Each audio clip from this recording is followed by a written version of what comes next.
There are so many issues which have been raised in this book, but at the core of it, obviously, there is the basic concern with Hindutva and its manifestations in various ways, whether it is the issue of emotion or ideology, politics, whatever. So I think maybe we can try and address that core issue, and I'll just quote a sentence or two from the book and try to get your reactions to it. The book says, I quote, Hindutva is a strange animal, quasi real and quasi manufactured. Part of it is optics and part of it is organic. At one level, it connects the social and the political, and at another level, it disconnects the political from the social. It is partially based on fear, intimidation, and violence, while partially it represents a growing social consent. It is both concrete and abstract, it is imagined, hysterical, and delusional, and therefore unverifiable, but it also speaks to the everyday experiences and instituted lay morality. It is, I think, whether one agrees or disagrees with the exact formulation, but I think the complex nature of what is Hindutva, what is the phenomenon, and how do we grasp it? Is it only emotion? Is it only ideology? Is it a combination? It is much more than that. Does it also, as you said, to speaks to everyday experiences, which means you link it then to the economic structure, to the social structure, to the broader political structure. So how does one actually try to get hold of this animal, which obviously has many tentacles and the shapes and, like an amoeba. I would like to get your reactions to that. Ketkaji, would you like to begin this? Yeah, he said, is this a discussion now? We can just speak from here. Well, actually, what he has said in that particular statement which was read out is quite objectively true, and yet it can raise some questions. Like, if the Hindutva had its roots in the past, why from 1925, when the RSS was formed, or 1915, when Hindu Mahasabha was formed, and Congress under Gandhi had not really fully taken off in 1915, certainly, because that is the year he came, how come the Hindutva project, which was introduced in politics in 1915 and later on enlarged by RSS in 1925, did not really take off? When Congress was not so strong, Hindutva was a parallel force.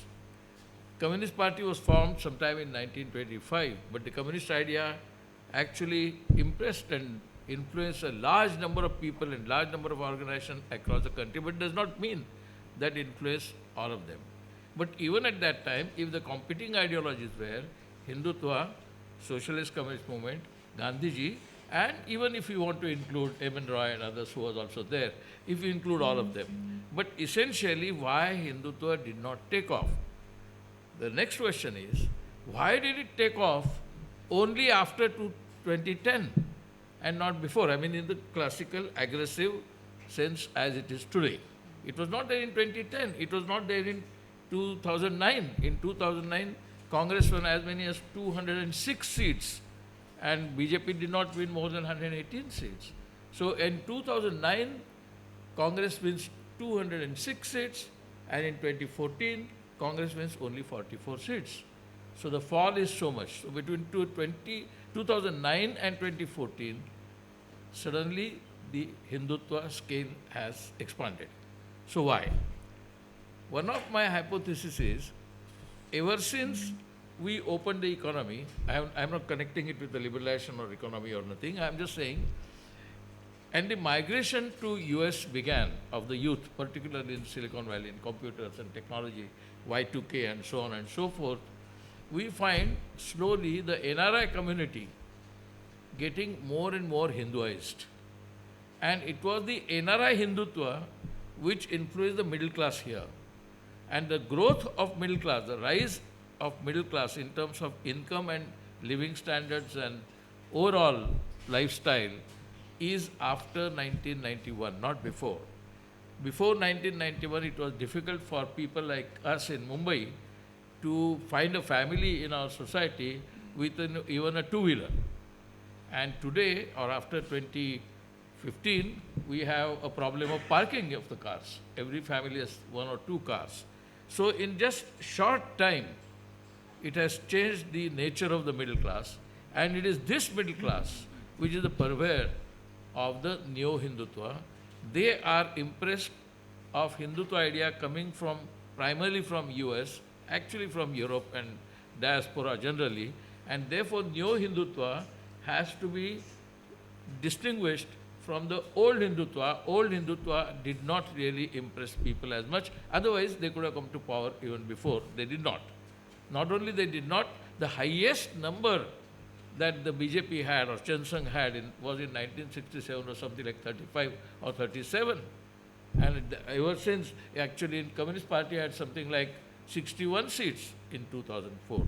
So the relative ideological strength of Hindutva was less, much less, almost insignificant, but it had captured the imagination of the different ruling classes. The ruling classes included the new middle class also inspired by the NRI. Thank you. And just add one little footnote to it so that others can take it up, carrying your point forward. I'm not agreeing or disagreeing, but do you think that the rise of Islamophobia in the West in a very big way from the first decade of the 21st century after the attack on the World Trade Towers and all that, you know, so when it comes up in a very big way, does it feed into this? I'll just add Does it contribute? Yeah, it Especially does. because your root is the middle class and NRIs. How much does the two... It does contribute, but I did not want to stretch the subject beyond a certain point.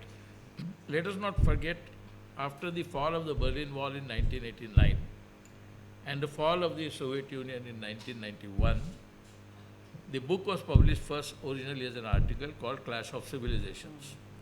Fukuyama's End of History comes in 89-90, and Clash of Civilizations of Huntington comes in 93, and later on book form in 95-96. Till that time, ideologically, nobody was mentioning Islam as a global enemy. But after 1995-96, after that book, US almost officially said Islam is a threat. And that was further perpetuated by 2001. 9/11 created the situation favorable for the Islamophobia. And as I said, since NRI was influenced by the ideologies in US, it is inevitable, or rather possible, that after 2001, the Islamophobia, as far as India is concerned, acquired Hindutva. Islamophobia acquired different form in US and different form in Europe. But as far as India is concerned, Islamophobia actually raised the new Hindutva campaign. Thank you. I can see you wanting to. हाँ, actually normally मैं केतकर साहब से disagree नहीं करता हूँ parliament के अंदर, लेकिन आज थोड़ा disagreement also because we come from two different backgrounds. On Islamophobia, Ajay ji, at one point you write, where in fact you deny the use of by Muslim internationally recognized term Islamophobia, because apparently according to you, phobia is fear of unknown. No sir, phobia is a fear of known also. Any book on abnormal psychology can tell all of us. So, Ketkar Sahab, what he said, and what you said you are not linking, I go a step further, and I believe Hindutva's success in this format is on account of neoliberal movement, neoliberal capitalism, global movement of capitalism with all its shifts. It has a ready traction. Look at the kind of question people ask you. Who is your leader in your alliance? As if you are buying a pouch of shampoo or a soap. I mean, this is neoliberal vocabulary. 52, it was not asked. 57, it was not asked. Even 77, this question was not asked. But in 2024, even, we have a Patna meeting on 23rd. Every journalist is concerned अच्छा अच्छा, नेता चेहरा कौन है आपका? चेहरा कौन है? चेहरे का तो नतीजा देख लिया 9 साल में. Let's be very clear. Second, you know, when I look at his book and the contemporary debate, yesterday Gita Press Gorakhpur has been given Gandhi Peace Prize, right? I have no objection to Gita Press. They publish a particular kind of literature. हर घर में 4 आने का हनुमान चालीसा पहुंचाया उन्होंने. But Gandhi Peace Prize has a mandate. It has Gandhi and peace. What have you done on peace building? Promotion of peace. Now, what is this? This is Modi style Hindutva politics. तालाब में एक कंकड़ मारो, लहरें पैदा होंगी, 2 दिन इस पे डिबेट होगा, and real issues shall be sidelined. He's going to US. He wanted to go in peace. He had images of Manipur, of Uttarakhand. He wanted some kind of respite. So there is 24/7 strategy for this Hindutva, which is supported by capitalism in the form of, if you look at the political economy of capitalism. A second point, Islamophobia. So, before Samuel Huntington, if you just examine the movies published, made in India from 1980s, it will tell you the extent of Islamophobia which was coming. One of my students worked on it. Representation of Muslims in Indian cinema. मैं छोटा दृष्टांत देता हूँ. 60s में जो movie थी, हालांकि वो भी वाहियात ही थी, उसमें सारे मुसलमान नवाब दिखाए जाते थे, जिनको शतरंज खेलने के अलावा और सुराही से शराब पीने के अलावा कोई काम नहीं था. और 80s में आकर के सडन, और हाँ, और अगर उसमें कहीं अजान होती थी तो उसके बाद लोग गले मिलते थे. अब अजान के बाद अरेस्ट हो रहा है, धमाके हो रहे हैं. This is a shift which we have seen in our own lifetime. Modi comes much later. He got a fertile ground. That fertile ground could not have been prepared in 1960s, 1970s.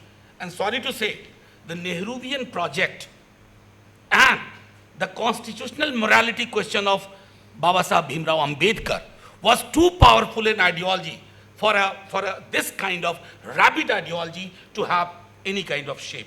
And finally, sir, I'm responding largely to you. Sorry. एक फर्क हम सबको समझना होगा. आपने भी ये थोड़ी ये गलती की है. 10 साल के विश्लेषण पे आपने कह दिया कि ये हो ही नहीं सकता, ये हो ही नहीं सकता, कि ये सेंटर में ऐसे वोटिंग होती है. और आपका सबसे अच्छा सिंपैथेटिक ब्रश मिला है अरविंद केजरीवाल जी को. हम लोगों को तो आपने ख़त्म ही कर दिया रीजनल पार्टीज़ के बारे में. हाँ, और अरविंद जी को बहुत अच्छा आपने कहा. तो अरविंद जी का स्लोगन भी था ना कि नीचे केजरीवाल ऊपर मोदी. तो अरविंद जी के बारे में मैं आज ये चूँकि मौका नहीं, मैं कुछ कहना नहीं चाहता, लेकिन मैं सिर्फ इतना कहूँगा कि it's very difficult to hold your ground, और लोएस्ट हैंगिंग फ्रूट से बचना भी चाहिए हम लोगों को. अभी बहुत अच्छा वरुण ग्रोवर की एक छोटी सी क्लिप आई है अरविंद जी की पॉलिटिक्स पे. I am not suggesting you to see this. हाँ, anyway, we must shift our focus. हम इलेक्ट्रल पॉलिटिक्स के नतीजे में बहुत बात करते हैं. Electoral politics is nothing. Arithmetic might help you to defeat Modi in 2024. I have always maintained, and I do so even in the opposition meetings, that the repair and retrieval which is required after his defeat is much more important. It might take 50 years. This is what is very important. Electoral victory is arithmetic. Karnataka जीत गए, मैं तो बता रहा हूं. On a lighter note, I am telling you, he shall be 70 seats down. I hope Satpal Malik ji don't have to give a statement again or a hint again. 70 seats at least on a rough and conservative estimate. His majoritarian politics shall not survive on 230 seats. It needs to cross to 272. But the ideological battle which we have lost should also be seen not only in the success of BJP, but in the failure of all of us. You including. Congress, I mean, not you as a person. And all of us, including my dear comrade. This failure as a grammar.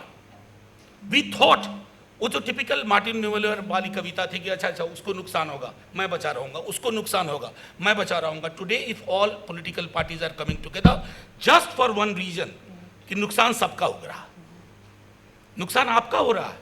I wish Deendayal Upadhyay नाम ना हो जाए आपका, फिर बड़ी मुश्किल भी होगी कि मैं कुछ आके यहाँ बोल भी नहीं पाऊंगा. That's it. I wanted this framework to be little elastic, moving beyond electoral politics, and then regional parties. अक्सर मैं आखिरी मैम 1 मिनट लूंगा. अक्सर रीजनल पार्टीज के बारे में ऐसे चर्चा होती है जिससे कोई घाव हो, कोई खुजली जैसी चीज हो, खराब चीज हो. Regional parties are rooted in the region. They represent the regional aspiration. And there is no binary which should tell you that regional parties don't have national outlook. There are national parties which have a very parochial outlook. There are regional parties which actually don't remain silent when Article 370 is abrogated, when 35A is suspended in Jammu and Kashmir. That's all. Thank you, sir.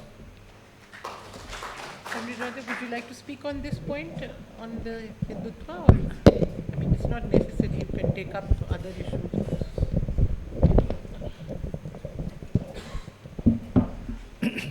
Comrades, the idea of establishing a theocratic state is not new in our country. When we won the independence, the journey of independent India started with tragedies. Hindu-Muslim conflicts everywhere, dead bodies on the pavements, on the streets. Later on, Gandhi was assassinated. That was the time Dr. Ambedkar was laboriously working on the drafting of constitution. Ambedkar was brought under pressure, tremendous pressure. The pressure was Ambedkar should agree to declare India as a theocratic nation. That was the time Ambedkar emphatically rejected. If at all Hindu Rashtra becomes a fact, becomes a reality, that will be the greatest calamity for the nation. Ambedkar said. And when he said, whatever phobia you speak, it was an answer to all phobias. India can never become, should never become a theocratic nation, theocratic state. India should remain a secular democratic republic. It was Ambedkar. It was Ambedkar. Later on, why this has emerged? Why this has emerged? The ideology is important. That's why Mr. Modi declares communism is the dangerous ideology. It comes as a wildfire, it destroys everything. He knows communism is the ultimate enemy for all this theocratic politics, politics of polarization. And here there are problems. Ambedkar again made it clear. It is the task of the state to ensure all means of livelihood to all citizens, men and women. There was a debate in Constituent Assembly also. Some people asked Ambedkar, why you are not using the word socialism? Ambedkar said, whatever I have said in directive principles of state policy, nothing but socialism. Now there is a discussion on Nehruvian policies. What is the Nehruvian policy? Nehru was the first prime minister. The planning commission was established. Public sector was built. Heavy industries were built. Institutions of higher learning were built. In 1990s, what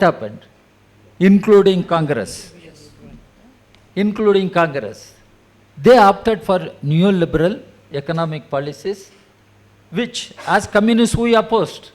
I was in Tigar prison along with Comrade Surjit, Comrade Indrajit Gupta, because we conducted civil disobedience movement against neoliberal policies.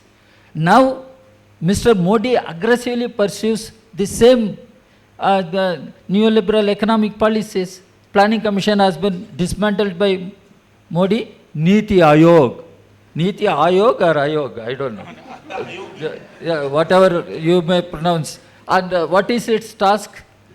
To propose privatization of all public sector undertakings. I raised this issue in Parliament. No answer from the government. Now, as left, we are fighting against this privatization. And in fact, Mr. Gudavarthy has written, Congress, regional parties, left should work together. Again, he says, OBCs, SCs, and minorities must come together. What does it mean? We should understand. I know when OBCs, Dalits were together politically in Uttar Pradesh, BJP could not win. Once they were split and BJP managed to win. Now BJP is targeting the OBC communities as well as Dalit communities in the name of building Hindu identity. What Hindu identity? I want to know. What is Hindu identity? It is Sanatan, it is Manusmriti, which tries to perpetuate the caste system, perpetuate inequality. In Tamil Nadu, Periyar fought against the Sanatan Manusmriti. Periyar fought for social justice, social reforms. Periyar fought for women rights, even to the extent of arguing for widow marriages. Now, the time has come. The left, and when I say left, Marx, those who follow Marx, those who believe in Marxist ideology, and those who follow Ambedkarite ideology, those who follow social reformers like Periyar, all must come together. Then only we can stop the Hindutva, whether it is soft Hindutva or hard Hindutva, I don't care. Hindutva must be fought. This is what we should understand. I am not sectarian. I am not sectarian. I can be secular. My secularism is different. I used to go to college by bicycle. I had to cross one river. My mother used to come up to the bank. There is a small deity of Mariamman. My mother, suddenly she will stop for a minute. She will say, "Hey Mari, my son is going to college. He must return safely." She appointed Mariamma deity as my security. You understand the understanding of common people. And no hatred to other fellow citizens. That is communist ideology. No hatred to other fellow citizens. But all should have liberty, equality, fraternity. What is that fraternity? Again I quote Ambedkar. Ambedkar insisted that equality, liberty, fraternity form a trinity. You cannot separate one from other. What is our commitment to Ambedkarites? This constitutional position? What is our commitment to the justice for the people? Even when justice was mentioned, the constitution makes it clear. Social, political, and economic. Social. Where is the social justice? And you talk about emotions. I am asking, I raised this issue in Parliament. When a small girl in Madhya Pradesh, Dalit girl, went to fetch water from a public tube and she was attacked. Do you remember? I asked, what is this civilization you talk about? A small girl cannot fetch water from public well, and her shadow fell on somebody else. Because of that, she has been attacked. A Dalit boy cannot grow moustache, he is lynched. A Dalit boy cannot ride horse at the time of wedding, he is lynched. What is this civilization we keep talking about? Indian civilization. I question the very Indian, so-called Indian civilization. They call, always claim Bharat Mata. I asked in Parliament, who is your Bharat Mata? Please show me. If you ask me, who is my Bharat Mata? I tell you, you come out in the lavatories, toilets, who are working as Safai Karmacharis, they are my Bharat Matas. I said. And come out, see the school-going teachers, bank employees, office goers, women, they are my Bharat Matas. Go to any agricultural field, shedding blood and sweat, producing food, one agricultural worker woman, she is my Bharat Mata. And a tribal woman living in jungle and saving the jungle, Jameen, Jal, everything, and she is my Bharat Mata. Are you concerned about that Bharat Mata?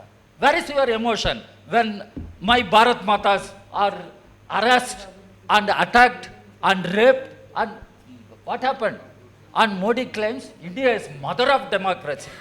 And our mother has been ignored.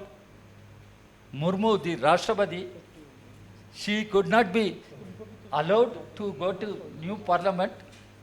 And constitution says, the parliament as the Indian state means what?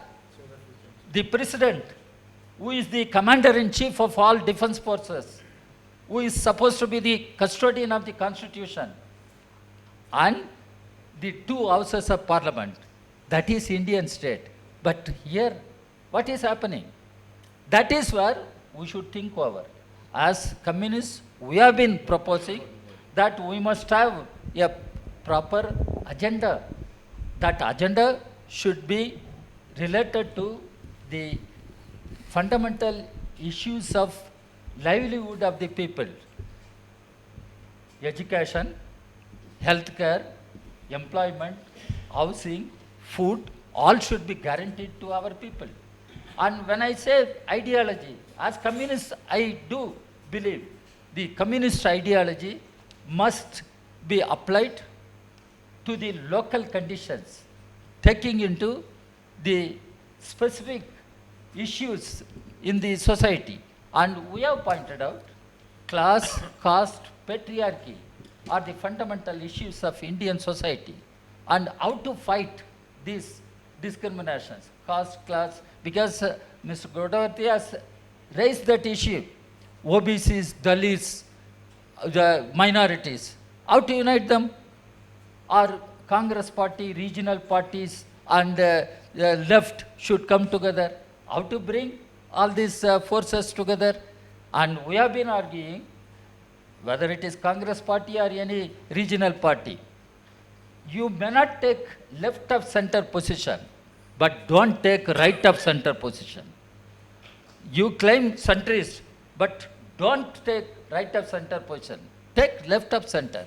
One can understand, or remain centrist force.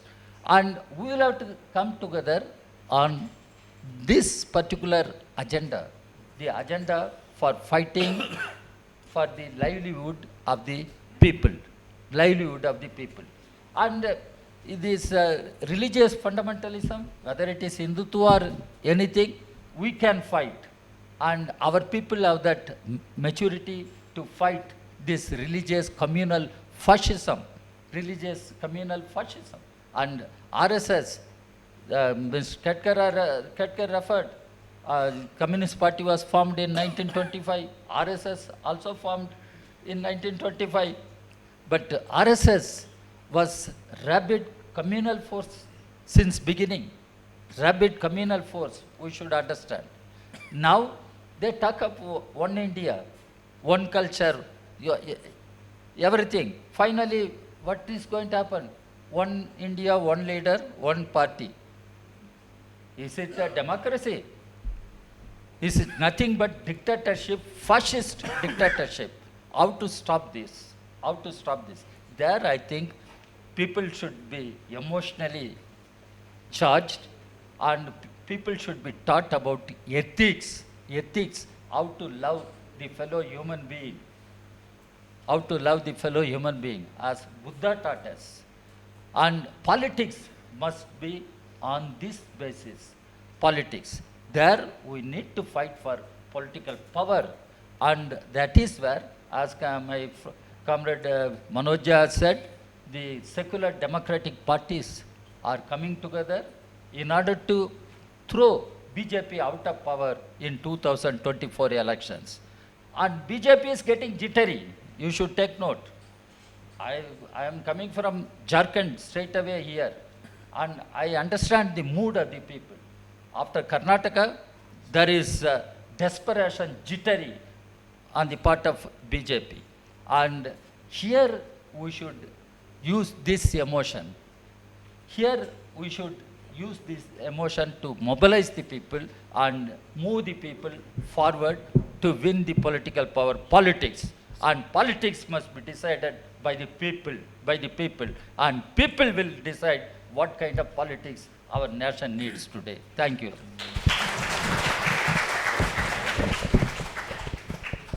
I request Chitiva to make his comment, and then Ajay will speak. And then we'll open up to the audience. So I'll take 1 minute for this because the time is running. On Hindutva, I would like to just take one point from Ajay's book, is that the mere idea of this present regime is that Hindutva is that reconfiguring the hierarchy. That means bringing back the severe caste system into the society. We don't want 5 billion, trillion, whatever that economy Modi says, I do not understand, even though I just done my PhD and all. What I want is a Rozgari. Minimum, my people should have a decent social security, and they need to have a kind of employment, and they need to safely go to their home after earning their wage up by evening. This is what I want. This hierarchy is completely pushing us to whatever that is the that what they was ancient times, they were dictating, enjoying the privileges. We don't want that kind of slavery again. So with this I just appeal to that, that we don't want a hierarchy again, we want equality. What Ambedkar had entire his life fought for the equality. We don't want the life above the people. We want equal life. That is we want.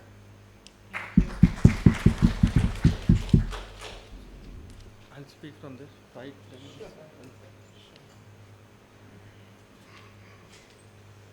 The teacher loves the podium.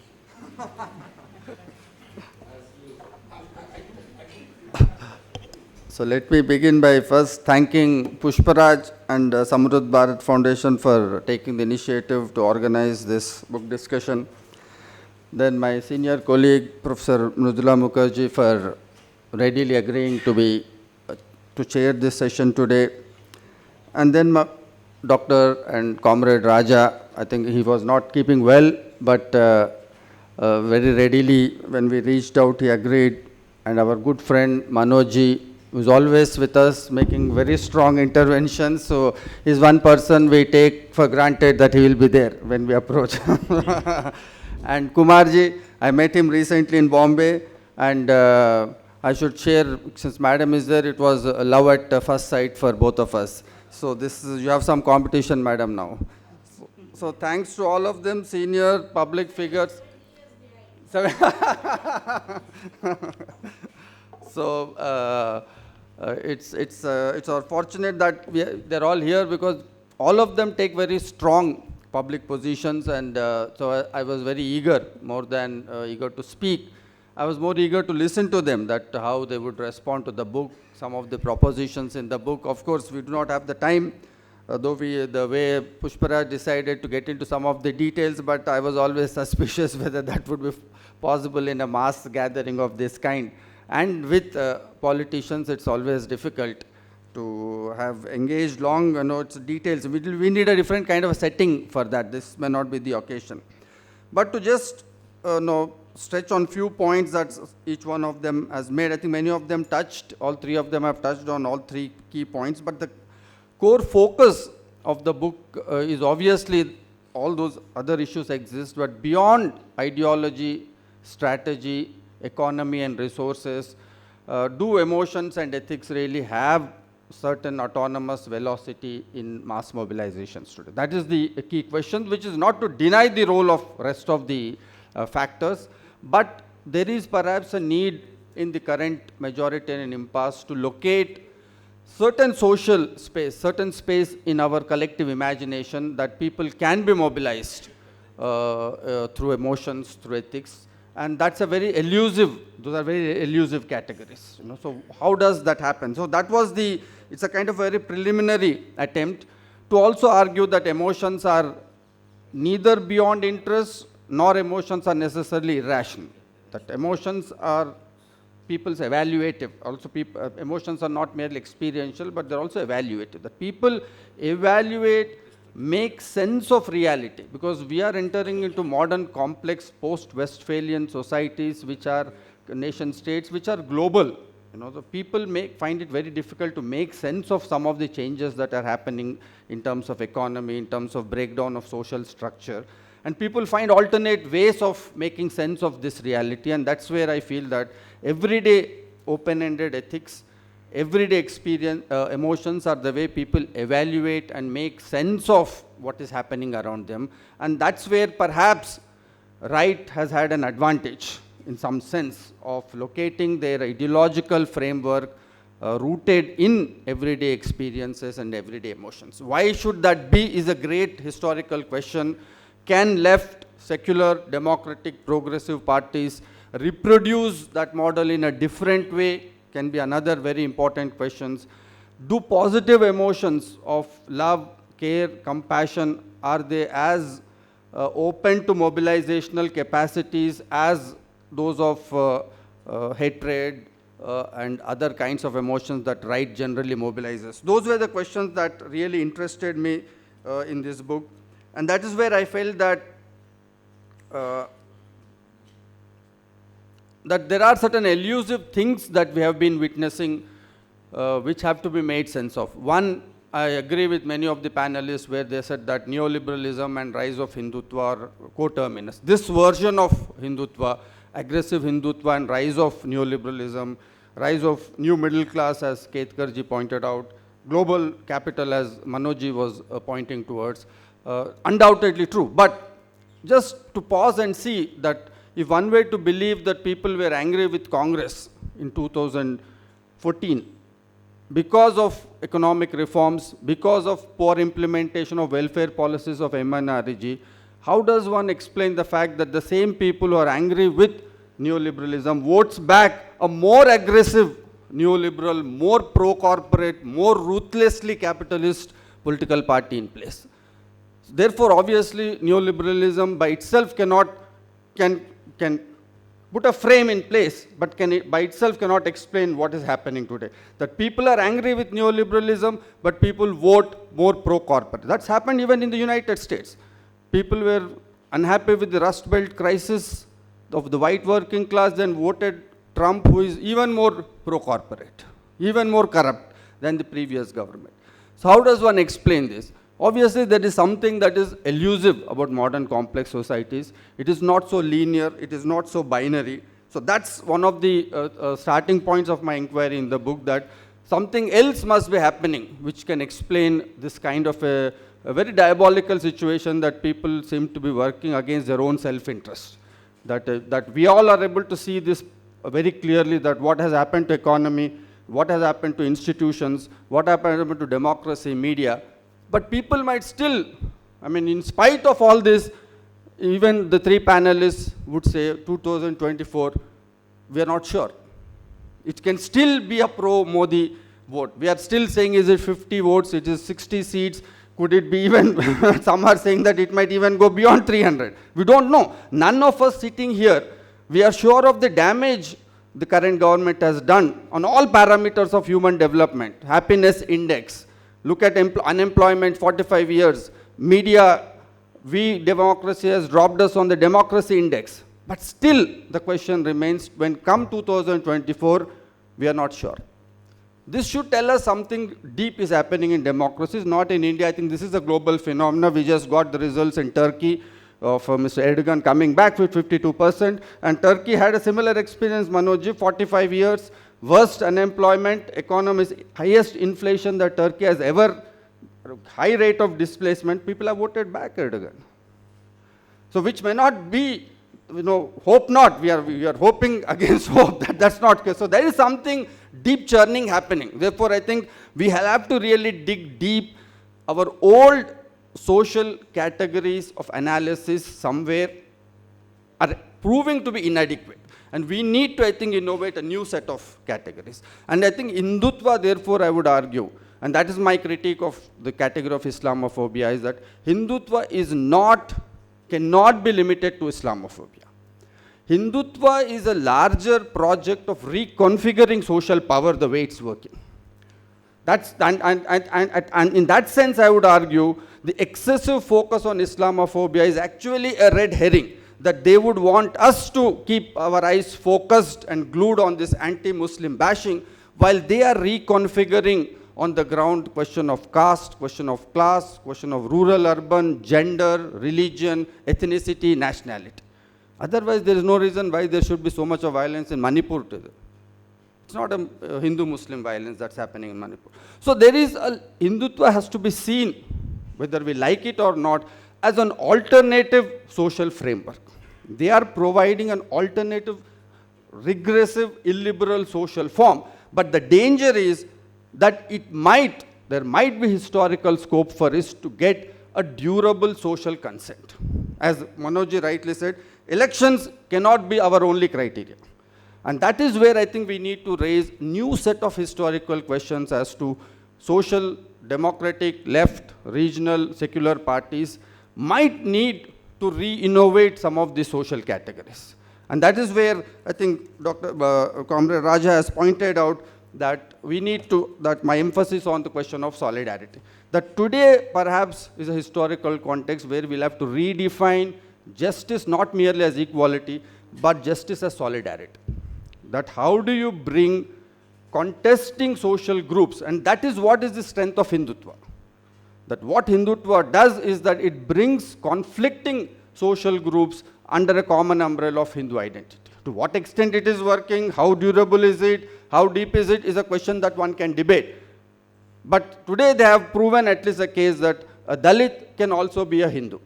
You can be Dalit for the purposes of gaining representation, and you can be Hindu to gain purpose of recognition. So what we thought are dichotomous binary oppositions, Hindutva has reworked it into a non-disruptive continuity. And this, I think we need to take that project seriously, because it is presenting, it is speaking to certain contemporariness. I don't have the time, but the book does hopefully some part of it. And that is where I think we need to revisit this question of solidarity. As you, sir, rightly pointed out, I think Dr. Ambedkar was prescient in many of his foresights in terms of the return of the kind of counter-revolution that Dr. Ambedkar spoke of. It is perhaps what we are witnessing today. That what he cautioned, that is continuous emphasis on the idea of fraternity. So my question, one of the questions is that what is that concrete social form of fraternity? So that is my lament of regional parties, Manoj, not my dismissal of regional parties, that regional parties will have to, because of their vernacular character, they will have to play a much larger role. That what would this coming together of caste groups, what is to coming together of religious groups that we rhetorically talk as secularism, what does it mean on the ground? Does it mean common neighborhood? Does it mean more interreligious marriages? Does it mean more intercaste marriages? I don't think we have clarity. But Hindutva has a certain clarity of a regressive, hierarchical, well-defined social form. But we do not know what our social form is, how to bring these contesting groups which suffer from rhetorical mutual prejudices. Today, what is happening in Uttar Pradesh, what I was talking to Manoj, that conflict between OBCs and Dalits is at the heart of the way BJP is able to reconfigure. Our secular language disallowed us that space to articulate these rather uncomfortable questions. We bracketed them all under a secular rubric.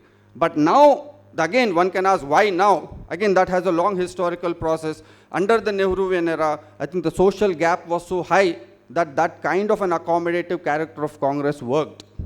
Today, thanks to 70 years of democracy, again thanks to Nehru, Gandhi and constitutional vision, there has been a secular social democratization that has happened. That groups are vying for in a different way. And that's why we need a different language. That old kind of accommodative politics of accommodation of the centrist kind, centrist liberalism is not working. And this is a crisis of centrist liberalism across globe, not just in India. So it is not, so we'll have to reinvent and Gandhi and Nehru. I don't think Gandhi, Nehru will have answers to the questions that we are picking up today. Gandhi and Nehru were relevant in their own times. They were universalists of their times. They talked of questions of justice. They would continue to remain relevant, but I don't think they will provide us ready-made answers to the kinds of new, sharper challenges we are facing on ground. And that is why we need to reinvent them. And that the book is a very, very, very preliminary attempt in terms of looking at this question. These new questions have come on board, and it is time that we tackle them as part of our counter-majoritarian agenda. That's where I'll stop here. Thank you.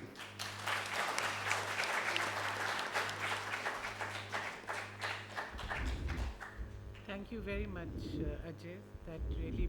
If you look at the basket of political parties which are contemplating to come together, they come from varied backgrounds. And when we speak about ideology, the commonest definition of ideology is your worldview. They differ in their worldview. So you have to come together not on the entire box of ideology, but the slices of it, which what Comrade Raja said, that is very important.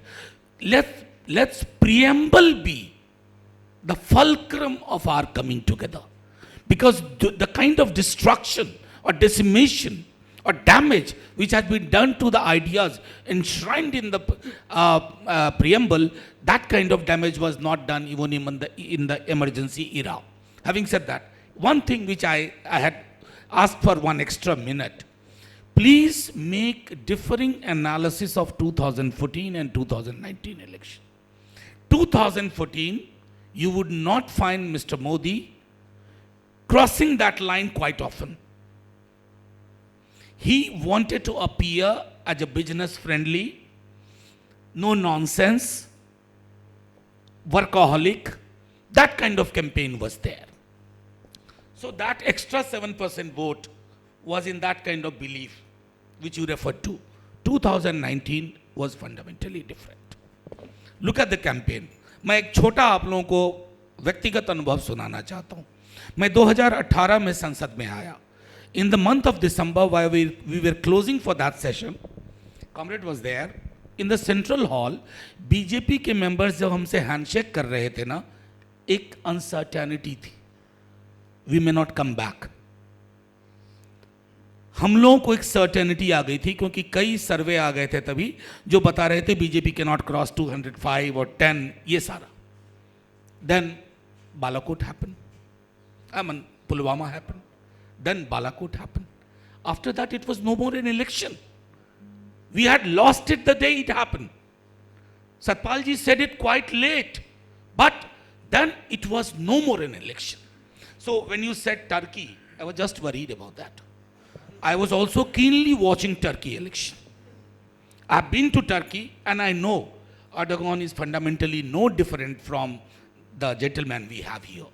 Finally, my last observation is fear and anger as emotion. We have never seen the application of it before 2014, at least at the scale which we have seen. So at one point of time, I wrote to the Election Commission that the ideas enshrined in Article 324, which says free and fair election, please don't confine it to only money and muscle. When I'm angry, when I'm afraid, and none of them are true, there's a climate of fear generated and a climate of anger generated. When I go down to vote, it is not free and fair election. Thank you. one simple point. In 2014, Modi presented himself as the image of a developer, modern, non-communal person. That is not true. Between 2002 riots and 2012 elections, which I covered as a journalist, heightened campaign of Hindutva along with Togadia. Later on, Togadia was marginalized. The influence on the middle class of that Gujarat Hindutva was there also in other areas of the middle class, not only in Gujarat, elsewhere also.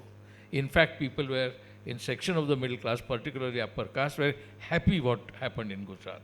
So Modi's image was not only that of a development man, only that of a modern man, only that of a businessman. He also had a grand baggage of 2002 of hate Muslim. Only small point. In 1947, after the riots, and before Gandhiji's murder, Pandit Nehru wrote later to chief ministers, before Gandhiji's murder, that the threat to the country is from the Hindutva forces. He wrote it in September 1947. And he thought that if these people come to power, the injury will be so much that it would be very difficult to get out of that injury. That was in 47. Interesting thing is, despite the Holocaust of lakhs of people getting killed and becoming homeless, the Hindutva did not succeed. There was no riots in Mumbai after partition. After Gandhi murder, there were some riots. But otherwise, by and large, South India did not see any Hindu-Muslim distinction. So Hindu-Muslim distinction did not take place, though it was generic to a certain extent in India, about which Manoj mentioned, but it was not so much, it was not so violent, so aggressive, and so defining for the power.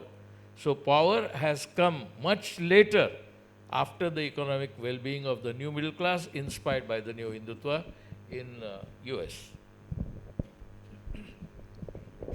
Comrades, I have a brief response to two questions, one by our friend sitting there. That is, opposition should have an ideology.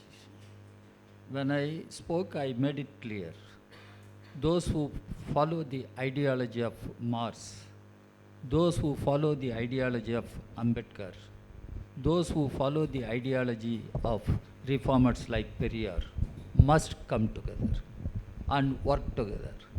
That is the only way to resist, whether it is soft Hindutva or hard Hindutva or whatever you may call. The communal, fundamentalist, fascist forces can be resisted. That ideological base. This is my first response. Second, our young friend asked the conflict between OBCs and Dalits. It is a fact.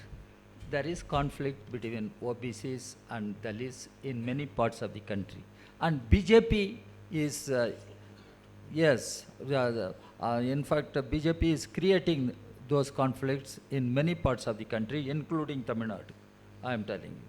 And BJP is targeting the activists among Dalits, activists among OBCs, and they spend huge money, and they have the, what do you call, social media, everything to spread poison, venom. This is happening. That should be overcome. I referred to Uttar Pradesh, when OBCs and Dalits, I mean the parties were together, BJP could not win. Once a split among the OBCs and Dalits took place, BJP took advantage. So this we should understand. And BJP being a right-wing party, it goes to any extent to instigate clashes among different sections of the people. They talk about Hindu identity. OBCs are mobilized in the name of Hindu identity. And the Dalits are mobilized in the name of Hindu identity. What is Hindu identity has got to do with the Dalits? And Dalits were not part of your four Chaturvarna. They were outcasts. They were untouchables. And now suddenly they woke up and say, oh, Dalits are part of Hinduism and Hindu identity. And in the same way, OBCs, how to confront all these things ideologically, politically. That is where I think the young people like you, the enlightened, educated people like you, should move to the people. And our friend asked, what should be the agenda? I mentioned the agenda. Professor Gudavarthy says all human development indices, India is very low, at the very low position. Why it is happening? That is where we must have an agenda. That agenda is on the issues of livelihood of the people, education, employment, healthcare, housing for our people, and food for our people. Even today we have the largest number of hungry people in India. Are we not ashamed? Modi should be ashamed when he goes to America. I am coming from a country where hungry people are largest. Can you do that? Now G20. What is this G20? Mother of democracy. One earth, one world, one civilization. What is it? So we must question all those things. So first we must question. And Modi doesn't want people to question his policies. BJP, RSS do not want people to criticize their policies, question their policies. If you question, you become anti-national. I do not explain in JNU. You know, if you question the government, you will become anti-national. You will become urban Maoist or Naxalite. This is what is happening in our country. That is where we should show the courage. And there I agree, emotion, courage. People should be made courageous to stand up and fight. And who can defeat people? People are the real power. This we should understand, we should move. Because we are fighting not just change of government. We are fighting for change of society. We are fighting for building a new India free from all exploitations, all enslavements, and ensuring justice for all people. This is what I respond. Okay? So I will only make one point, which I think somewhere has perhaps got left out of the discussion, which is, and we are talking of emotion, so I think it becomes extremely important. I think it's very important that we keep in mind that the BJP RSS framework rests very strongly on projecting itself as the true nationalists. They are always trying to appropriate the ideology and emotion and the ethics of the freedom struggle to themselves. Here, I think, as you know, they are always trying to steal the leaders from the freedom struggle, you know, whether it's Sardar Patel or Subhash Bose. You would imagine that they were all leaders of the Hindu Mahasabha or hardcore RSS members from the way they are claimed. So why is it so important? And why, therefore, is it so important for us also in all the critique that we are forming in that total picture? It is very important that we deny them this legitimacy. Because let's not forget that even today, the nationalist plank, on whosever side it is, does provide a great deal of legitimacy. You just said, what did Manoj ji say? After Pulwama and Balakot, he said the story was over in that election. There was no election, he said. If that is true, what he said, what was it about?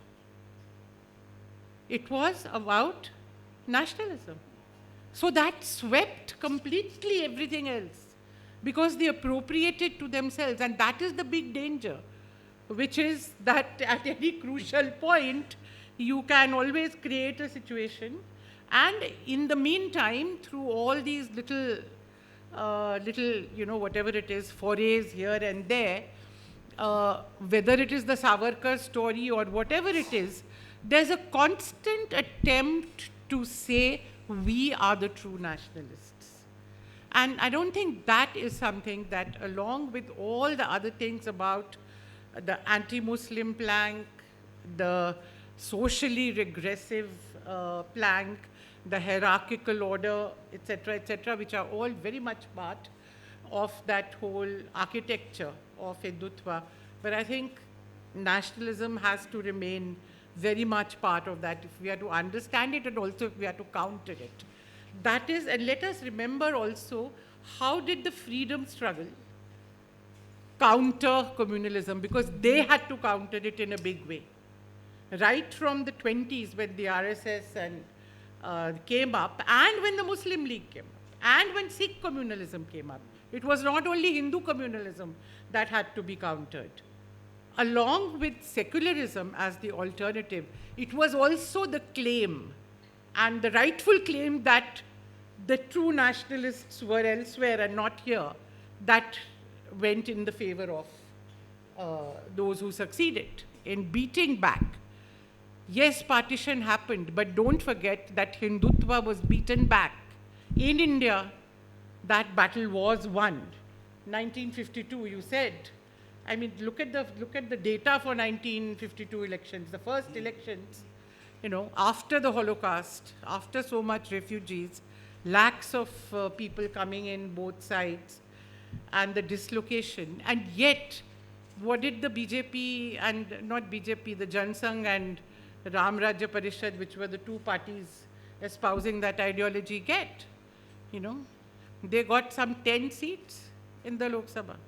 It's 6% of the vote, despite huge dislocation. Because on the other side, there was still that halo of nationalism, which enabled them to counter this ideology, along with, of course, I think Nehru and the political forces putting up a valiant struggle directly on the issue of secularism. They did not hesitate to use the word secularism. They didn't hesitate to call communalism for what it was. They were not pussyfooting it. They were not using even Hindutva. It was straightforward. This is communalism, and communalism is anti-nationalism. That was the very simple plank. Thank you very much.